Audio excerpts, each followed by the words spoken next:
hello, everybody. For those of you that know me and work with me in Ontario, it's great to see you. And for those who we're meeting for the first time, welcome. And I hope I can provide you with some value today that you can take into your practice and use tomorrow or today even. Don, I just want to piggyback on what you said about us talking about or creating the presentation out of concepts that we've taken from Wealth Building Cornerstones, Circle of Wealth, LEAP. I'd also add that part of what I like to do with some advisors that I've worked with is bring traditional financial planning software or concepts and marry the sales concepts that come from Circle of Wealth, LEAP, and Wealth Building Cornerstones to communicate to clients in more traditional ways or classic ways. This is the outcome of your decision. And so today, I think we're going to see a bit of a marriage of that, which is great. I got a chance to work with Don and build this out. And all the calculators, half the calculators in this presentation are from Circle of Wealth. So you may recognize them if you're a Circle of Wealth user. And you may want to start using Circle of Wealth if you feel there's a lot of value out of the calculators that you would want to use. So I'll highlight where the Circle of Wealth calculators are. And then there's also just standard future value calculators that you can get on the internet for absolutely free that I use to help communicate the concepts as well. So there's going to be a bit of a marriage here between, the sales presentation side of the industry with Circle of Wealth and those other service providers, and then just standard future value calculations and how do we present those to clients. So what we're going to cover today is number one, I want to talk about what are the challenges with traditional retirement planning. I think you have to address people's happy island, right? People think, maybe there's nothing wrong going on, or the path that they're on is perfectly fine. And you know what, quite frankly, some people are perfectly fine on the path they're on. But if they don't know what the potential risks to their retirement outcomes are going to be, they're not prepared. And I think that's part of the job of a financial advisor is to highlight, some of the risks, opportunities, and definitely what the outcomes are of making decisions. So number one, I found we're going to talk about what are the challenges with traditional retirement planning. And this is a great conversation starter, or at least way to communicate to clients or potential clients that you really know what you're talking about, because you're going to be talking about stuff that nobody or very few people in the industry are talking about. Then we're going to go to how can we fix these problems with traditional retirement planning? And that would be looking at something like an RSP Bridge. And then we're also going to look at a volatility buffer, which is another way that we can help solidify and protect a client's retirement. And then bringing it all together, planning holistically. Not necessarily. I want to emphasize right off the bat. I don't really believe in putting clients in an either or bucket or forcing them into an either or bucket. People tend to move in the direction of their wants. And so let's put them in a position to get what they want. As long as we know that we've done a great job of solidifying their plan and protecting their retirement or their goals, we've done our job and we've done a great job. So here is a little cartoon Don and I found. So these guys are lost on a desert island. And one guy says to the other, yeah, but think about how large your RSP will be when we get back, if they ever find us. What really struck me when I saw this is there's a bit of an inconvenient truth about investment accounts. And that is that there's zero sum. There's zero sum. So if you take money out of your investment account, you have less money in the investment account. That's zero sum.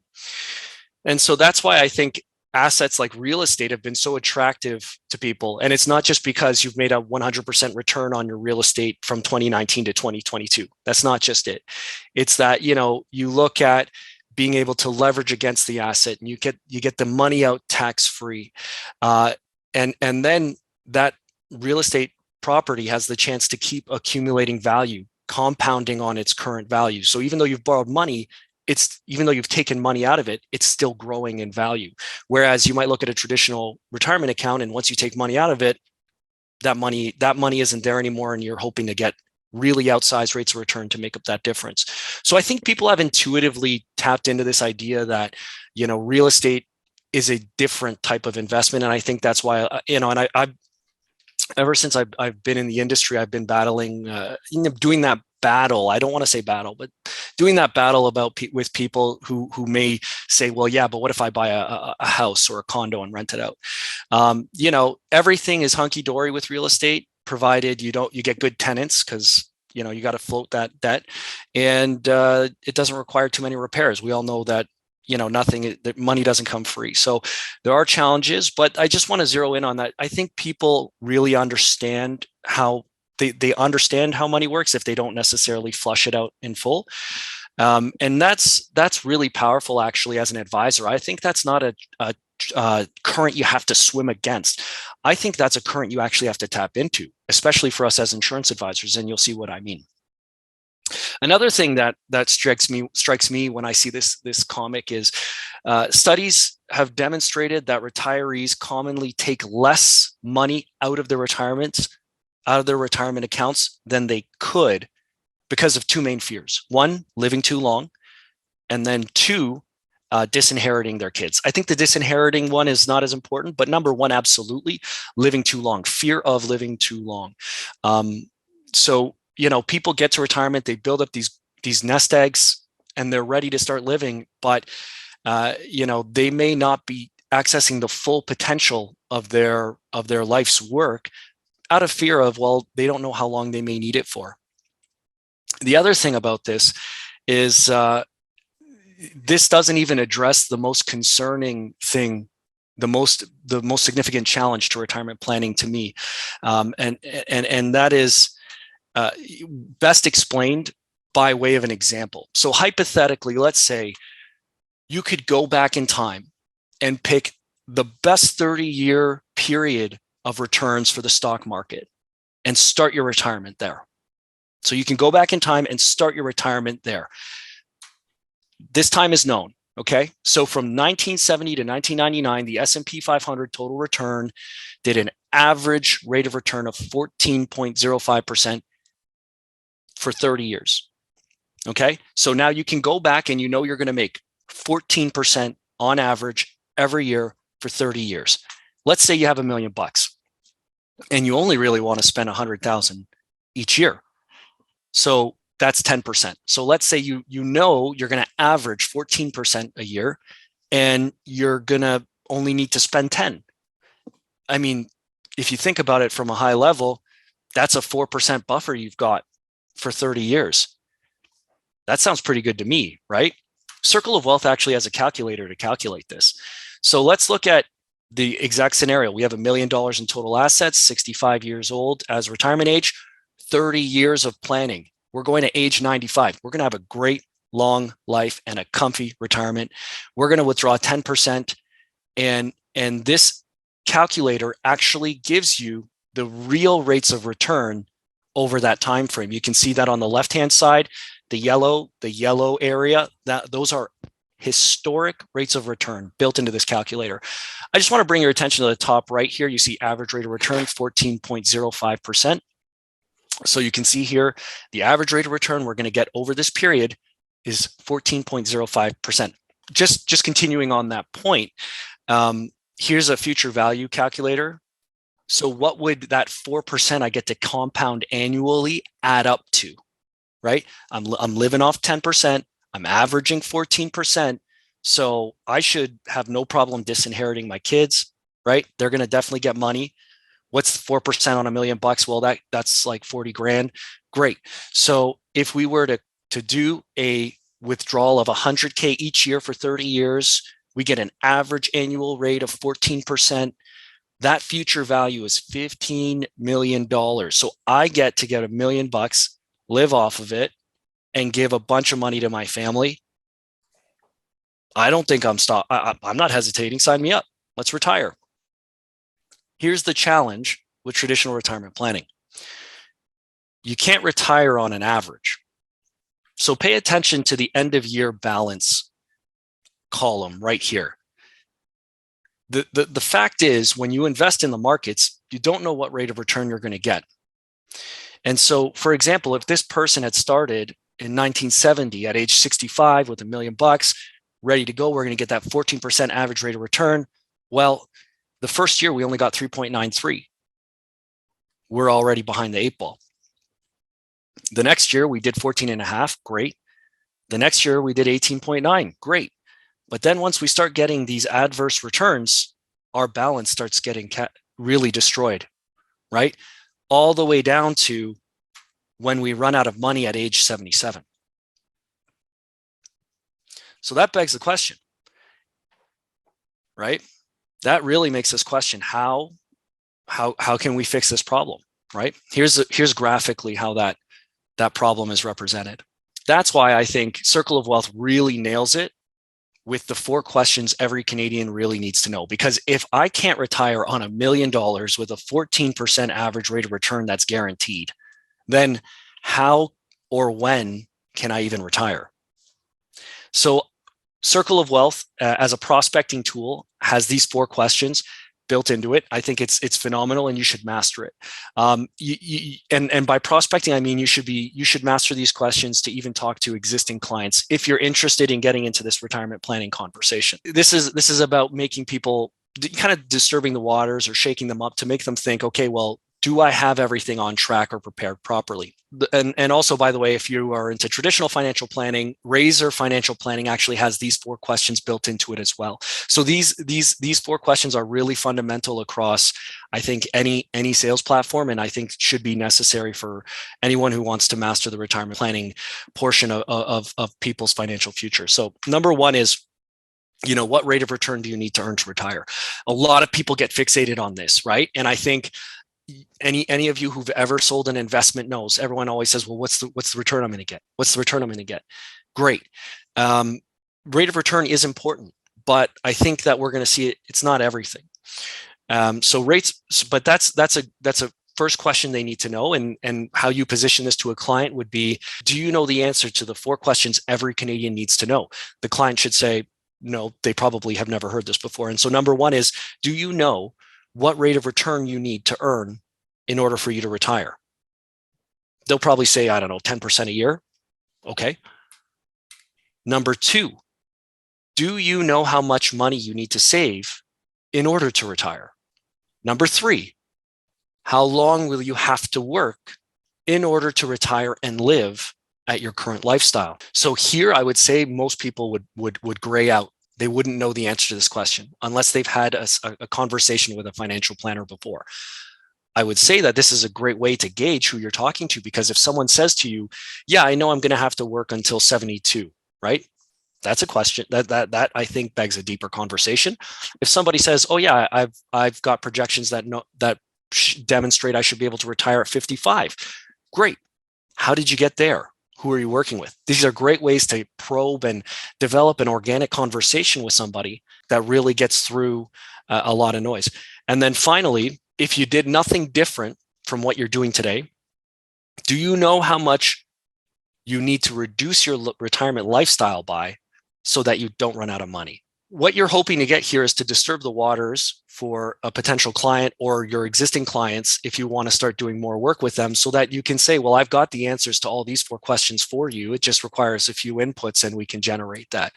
And so what I would say and what I was hoping to accomplish with the first portion of my conversation today is just that, sequence of returns risk is never or very rarely discussed with investment clients.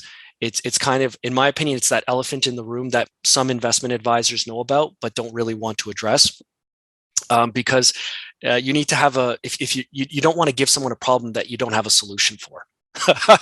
But as an insurance advisor in the industry we work in, we know we have alternative options for people. We can position opportunities for people that maybe someone who's selling mutual funds at a bank cannot. So we can position problems that we have solutions to.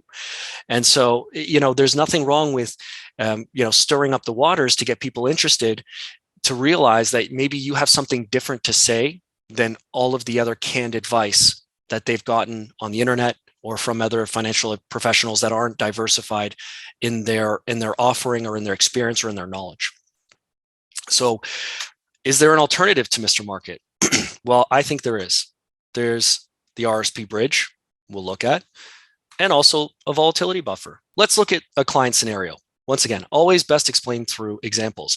We've got a 45-year-old This is very convenient. 45-year-old. Convenient because they've only got, let's say they want to retire at 65, 20 years. They have an excess cash flow of $47,968. I know that's very specific. I also recognize that this could be a little bit high, but I would just urge you to, if you need to, if you're going to work this out yourself, workshop this out yourself, cut down the number to something that is more meaningful to your client niche. If this is on the low side for you, multiply it up for whoever you're working with.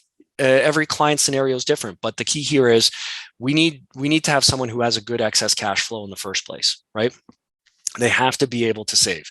So this client in particular for this scenario, $47,968. They're going to retire at 65, and they're looking to you for the most efficient use of their savings, because we just shook them up and said, Mr. Klein, if you save that money, which is about 50 grand over 20 years, $1 million, if you save that $1 million, it may not work out the way you hope it will. So let's look at a better way. So if this individual was to save that money with a 5% rate of return, let's say it's RSP or a combination of RSP and different investment accounts, that total future value should grow to about 1.586 million.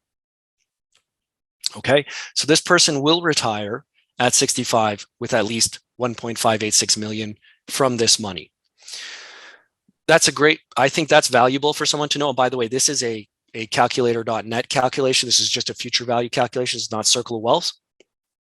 I think that's valuable to know, because then a client can start to imagine that portion of how much do I need to save in order to retire. That's it, kind of answering that question in a way, because you're saying you can save this much, so this is how much you'll have. We can build your retirement on that. Now let's look at alternatives. We did a whole life policy, 50K a year, lots of paid up additions. So this is structured to focus on paid up additions. This was tailored by deposits, not necessarily death benefit. We were not focusing on cash value. It was coincidental that actually, who knew that, you put in $1 million of deposits, you get to 1.524 as cash value. I don't know if you recall, but the RSP, if this client had just saved the money in their investment accounts at 5% rate of return, they have $1.586 million. So we're in the ballpark here, right? We're really in the ballpark. One thing that, I can't resist as being an insurance advisor or insurance licensed individual or just in this industry is that you can see on the line just to the right, in the column just to the right of the 1.524 cash value, there's a $3.792 million death benefit. So this client has $1.5 million in cash and a $3.7 million death benefit. That's striking, because if you think about that in those investment accounts, right? If that 1.586 was all RSP money, what's the death benefit on an RSP account? To a non-spousal, non-dependent beneficiary, that death benefit is $690,000 at a 53 tax rate on terminal taxes. That's pretty devastating. I mean, that could be a selling point right there, right? You could accumulate $1 million in an RSP, and on death, your family gets less than if you accumulate the same $1 million in a life policy, and they actually have a death benefit that's about double or just over double what the cash value is. To me, that's very powerful. I understand we're looking at current dividends here. By the way, if you're asking or you're wondering, yes, this is a current dividend illustration. We do look at this at -1. You could also argue rates of return on investments in the markets are not guaranteed as well. Those are variable. So there are definitely factors we can debate, and I'll if you want to call me up and debate it all day, I'd be more than happy to, because I love to geek out on that stuff.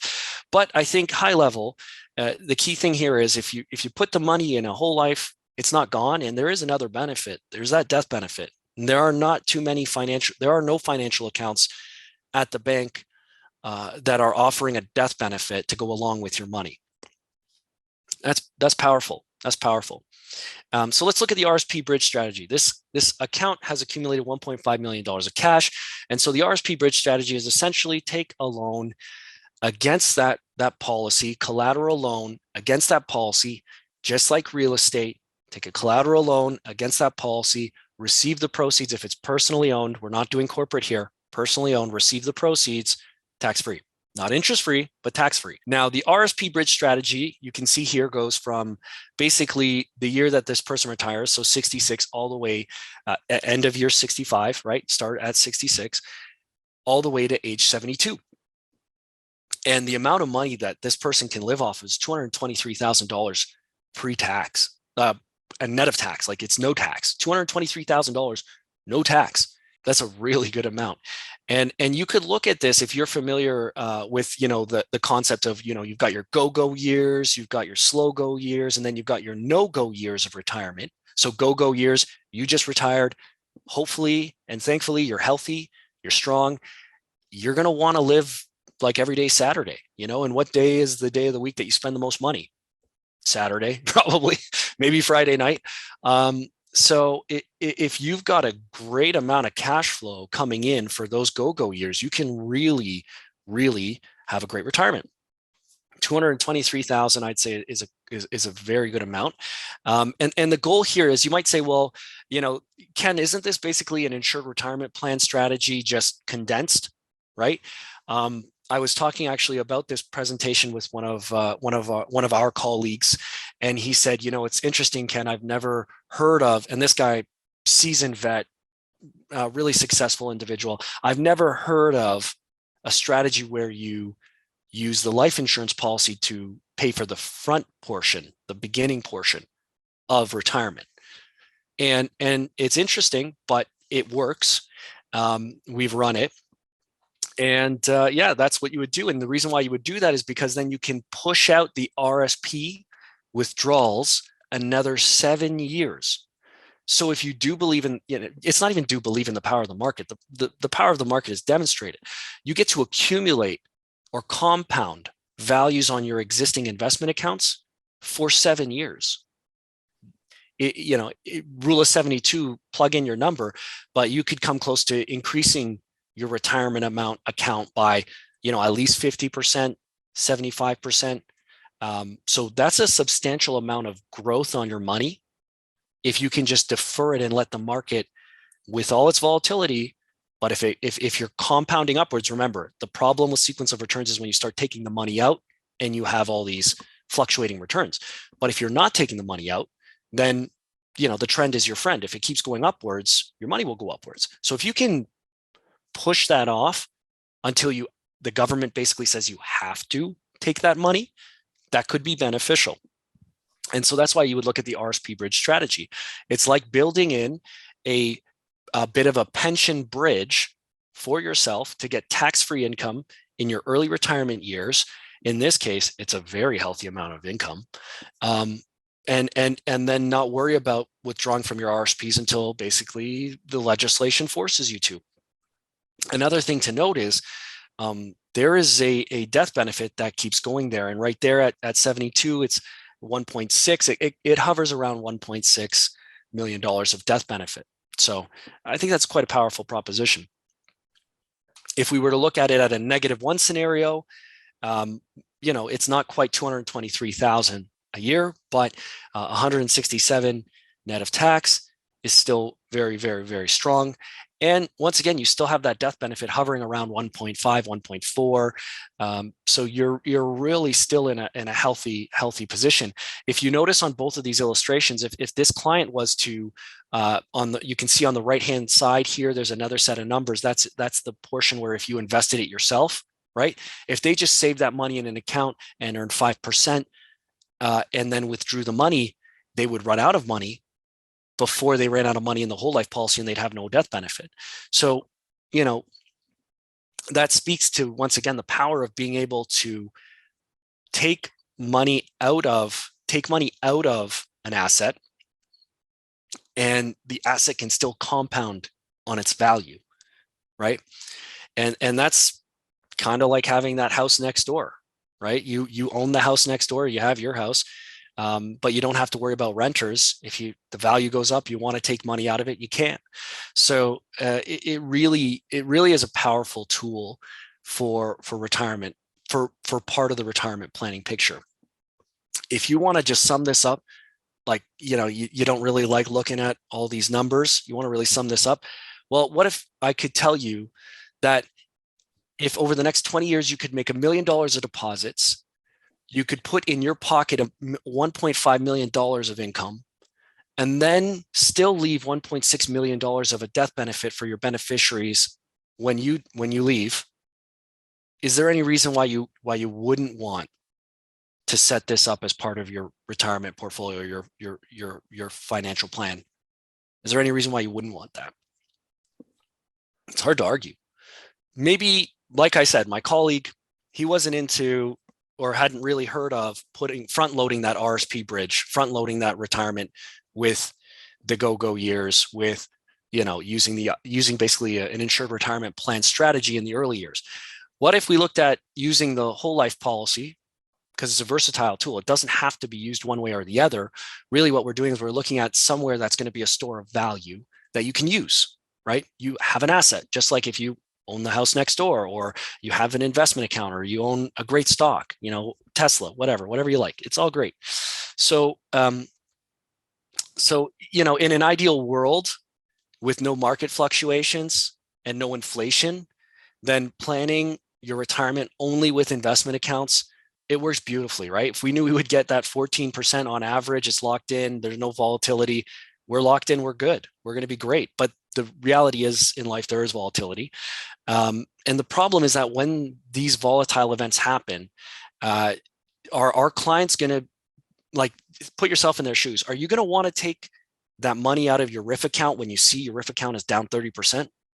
Right? If you need 100K, are you going to take the full 100K? Or if you could probably pass by on 50, you probably take 50, right? You probably maybe squeeze your lifestyle a little bit to get through that period. So if you had this life insurance policy, okay, this life insurance policy that we just built, the same one, and you had the choice to get it from your RIF or to get it from your policy, what would you do? So I'm just pasting this together here. But you could probably make this more beautiful. But let's say, in that first year where you're minus 14%, maybe you go to the policy, right? In that second year where you're minus 26%, maybe you go to the policy, right? In that third year where you're minus 7%, which is a few years later, maybe you go to the policy, right? If you look at the illustration that we made and it gave us a 7-year runway of income, right? You can choose to have an RSP bridge, or you could say, well, I'm going to use my policy as a volatility buffer. So when Mr. Market acts up and gives me a problem, I will just go to my alternative asset, take money out of there tax-free, and float myself for the year. And then I don't have to worry about taking money out of my RSP. If you're in the RIF phase, you can take the RIF minimum. You have no choice. Take the RIF minimum. But you're not taking the full amount of money out of your RSP. So you're doing a balancing act if you have other assets, right? And so the key here is, do we have alternatives? Do we have ways to protect and insulate people's retirement and provide them with a lot of value? Very likely, if you've met this person who's 45, they've saved money along the way. They have other accounts, right? They've been successful in life.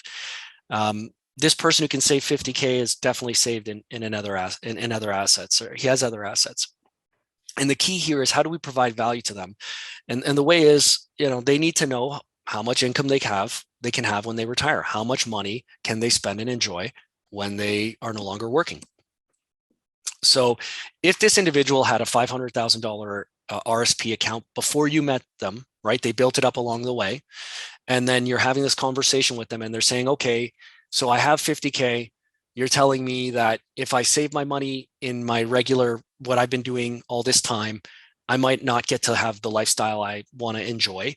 We're not going to recommend that they withdraw from their RSP account to start funding the whole life. That'll trigger unnecessary taxation. So let's leave it. Let it grow.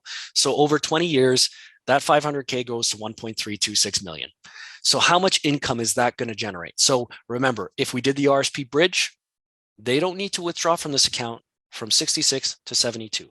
So starting at age 72, they're going to be able to withdraw, you can see here, about $100,000 a year. That will take them to age 85.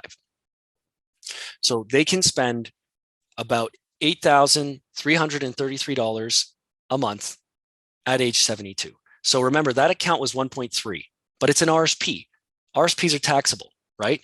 So after tax, that 1.3, if you do an average tax rate, and this is a higher tax rate than what somebody would retire on today. So I'm being conservative here, but that after tax rate, at an average tax rate of 30% after tax, that amount is about $960,000, which is going to, as we demonstrated, give them $960,000. It's going to give them that $8.3 thousand a month, that $100,000 a year lifestyle. It's a nice, neat little benchmark to just like 100K just seems to be in a lot of the conversations I've been having with IDC advisors and their clients. That 100K is just kind of like a nice benchmark to be at. You saw on the RRSP Bridge that policy could spit out 223K of after tax income, which is more than double what this is. And so, you could look at it as maybe the client wants to balance things out and keep doing RSP and TFSA savings along the way. So you can see here, this is a policy with a reduced premium deposit, and the after tax income is 153, right? 153K a year. Phenomenal, really great. Okay. After tax, the equivalent pre-tax would be probably around 225K. So that's still a very powerful policy. And they were able to buy, maybe they got some funds they like, or they just like the idea of having some more liquidity and maybe an RSP and a TFSA. So we don't have to fight against that. We can move in the directions of their wants. Once we demonstrate that this is a powerful planning opportunity, this is a powerful asset they can have where they basically put in dollars, they get more money out in their pocket, and they still get to leave money to their family. It's hard to deny it. It's really just about making sure we get the right amount that fits well for the client's situation. So you can see here, if they save that money, $10,000 to the RSP, and everything else is equal, they still have the 500K. That RSP grows to 1.6. It's interesting to note, for me anyways, because I love numbers, the 1.3 to 1.6. So saving an extra $200,000 doesn't really transform the plan, right? I would argue we might look at an efficiency here between, like, if we save it in the whole life policy, do we get more value out of the whole life policy if we save it there versus saving it in the RSP? But that's a conversation for another day, and I'm running out of time.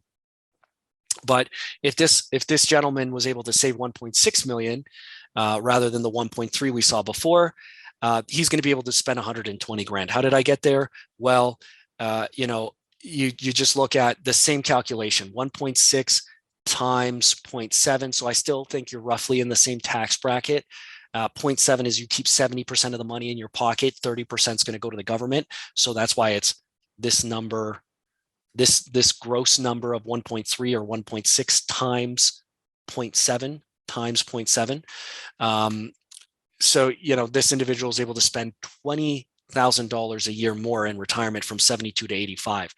And if you look at if we're going to fine tune this plan, 153 is much closer to 120. So you've got a good go period, but your slow go doesn't really suffer as much. Like, it's not a huge drop in income at that time frame. So maybe this plan holistically, when you look at the big picture, the whole picture, maybe this plan works out better, right? Or more favorable or more flexible. But maybe not. Maybe the client wants a lot of that money in the whole life because they feel it's a more efficient use of their money. Nonetheless, this client is going to be able to spend and enjoy, 150,000 gross per year in the early retirement years, and then 120,000 every year from 72 to 85, potentially longer. So to sum it up, traditional retirement planning based only on investments presents challenges that most clients don't consider. Remember, sequence of returns are essential. I can tell you, when I have conversations with advisors, I say sequence of returns risk is the biggest risk. And some of them go, well, what do you mean? Right? I think it's a great conversation piece but I think it's also the most important thing that people don't consider or realize is a big risk. It's a big, big risk. So sequence of returns, sequence of returns, sequence of returns. If you've been in my group, you probably get at least 1 or 2 emails a year about sequence of returns. If you keep getting the same email for the last 3 years, I apologize, but I care. Can't help it. You know, using whole life as a planning tool is a valuable, valuable, valuable resource. Remember that 1 million in, $1.5 million in income, and $1.6 million in death benefit. And I would say, like, you've got to be carrier agnostic about this. You've got to look at all your options. I don't know if you could tell who the company was that we were presenting, and it really doesn't matter. But for this scenario, we used that carrier. But I would encourage you to look at, all the carriers you like. Look at, consider, how you feel about, what the product has done, your experience with the product. All these things matter. So it's not a one carrier is the right choice. It's the concept, it's the strategy. How can you use that asset? How can you use that whole life tool in this picture to help safeguard and protect the retirement? And remember, it's not just RSP Bridge. You could use it as a volatility buffer, right? That volatility buffer could be incredibly important. So there are different ways to look at the planning. And, there's 2 ways to look at this. Is it, do we want to, do we want to try and be careful and limit how much information we give to a client? So maybe you will focus on RSP Bridge. Maybe you will focus on volatility buffer, or maybe, you're comfortable presenting it in different ways, very simply. And then you can show the client that it's a versatile tool. I really don't think there's a right way or a wrong way there. I would say to you, practice it, work on it. And the best way to practice is to put your business development executive at IDC to the task, right? Say, I'm building this plan. I want to present it to you, and then role play it out with them. Honestly, we're here as a resource for you to help you build your business. And quite frankly, I found personally, I do a lot better in closing a deal, right? If it's not the first time I've had that conversation, right? If you're in front of somebody and you're nervous and you're not sure how they're going to receive it, and you don't have your sales track down pat, you don't know, you're not necessarily fairly certain about what you're going to say next or where you're going to take that conversation, things can get derailed. So practice, and practice with your resources at your favorite MGA. And finally, plan holistically. I don't think there's one tool that fits all solutions. You've heard, don't put all your eggs in one basket. A resilient retirement plan focuses on benefits and outcomes, not just rates of return. One last final plug for Circle of Wealth is there's a great calculator. I think it's called Retirement Ready or Not, Don, and maybe you can help me out after this. Yep. But Retirement Ready or Not. It's a great initial conversation tool, because in it you can put in, well, what if I save $1 million a year? What if I save nothing a year? What if I make 100% a year? What if I make, there's different inputs you can plug in and play with to see if you can be retirement ready based on how much income you want to retire on. It also tells you, what if I work for 10 more years, 20 more years, 30 more years? So those 4 questions, it encapsulates it, and then it plays a game out of it. So the key thing here is, when you play that game, you start to realize that rates of return are not the only thing that matters. I was on an in-house call earlier. I've got a few minutes for this. I was on an in-house call earlier with our wealth team. Phenomenal guys. Alex Chan out west, Graham Allen out east, and Graham Allen said something interesting as he was showing a sales illustration, or a proposal, an investment proposal, and he was saying, people oftentimes gravitate towards the MER. Oh my God, a seg fund is so expensive. By the way, it's not. You should compare them to existing mutual funds. They're about on par. But people will go, oh my God, that's a 2.5% MER. That's terrible. And Graham said something brilliant. He said, and I firmly believe in this. He said, the MER doesn't matter as long as the plan that we're putting in place gets the client to their objective, right? So we've got to focus on, and the Financial Planning Standards Council, they publish a document every year with the guidelines of what, like, because you can't have you can't have the standard being a financial planner is out there plugging 10% rates of return in a financial plan, right? That's not really safe. So the Financial Planning Standards Council, for example, uses about 4.5% rate of return as an average rate of return to show over a lifetime for an aggressive investor. In here, we used a 5% rate of return. So rates of return, like, we just saw, if you thought you could average 14%, it doesn't necessarily mean you're going to retire safely. Rates of return are not everything. And I think that's the key takeaway here. And that's why you ask those 4 questions, because then you can also diagnose quickly where that prospect or that client you've got is at in their mindset. If they say, well, for a rate of return, for a required rate of return for my retirement, question 1, what rate of return do you require to retire? That person says, well, I need 15% every year. This person, their rate of return expectations are probably out of line, right? And that's probably something to pay attention to as you go through your conversation, because they may be saying, well, 5% is not enough, 5% is not enough. So be aware. Rate of return is kind of I think a marketing gimmick that the investment industry has put out there to get people focused on something they can compare things to. But what's really incomparable is tax. What's really incomparable is volatility. What's really incomparable is death benefit. So there are a lot of factors that we can bring to the table and bring light to, and show clients that it's not a one-sided conversation for retirement planning. It's a multifaceted approach that's required, and you've got answers and tools. If you want to go more information after today, contact your regional BDE. We're everywhere. I'm here. That's my info right there. kenp@idcwin.ca. And then, of course, Don Hart, basically helped me put this together, knows everything and more. So you can always talk to Don Hart as well. And I hope you guys enjoyed it.